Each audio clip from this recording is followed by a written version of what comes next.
Guys આપણે YouTube ચેનલનું નામ છે નિલેશ બ્લોગર. આપણે YouTube ચેનલમાં આપનું હાર્દિક સ્વાગત છે. સવારે મેં તમને જે વ્યક્તિથી મળ્યા જે સવારે સૂતા હતા જે હમણાં જાગીએ મેં તમને પહેલા જ કીધું એ ઊંઘશે તો આખું ઘર માથે આવી જાઓ આપણે એ વ્યક્તિને મળાઈએ છીએ. क्या बोल रहे हो भैया? आज मैं अपने बाल कटाता हूँ और मैंने जो पहले के बाल थे वो दिखाऊंगा, अब के बाल है वो मैं भी अपनी दाढ़ी करा के आया हूँ. तुम कौन से ब्लॉगर हो? मैं events bloggers event blogger Chauhan. पढ़ाई बढ़ाई करते हो कि नहीं करते हो? हाँ सब कुछ करता है थोड़ी लेसन क्या दिया एडमिन का? वो तो नहीं पता। फिर मैंने आज बहुत मस्ती की और बाहर पढ़ाई की है।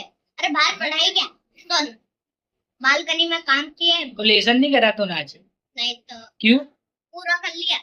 भाई मैम सुबह में मारेगी लेसन करोगे तो क्या क्या पढ़ाया था तुमने?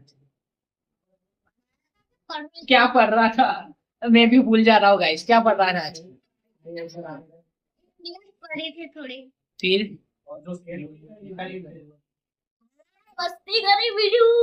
फिर क्या करा? जल्दी करो हमारे चैनल को सब्सक्राइब करिए और ज्यादा में ज्यादा लाइक करिए। Okay bye.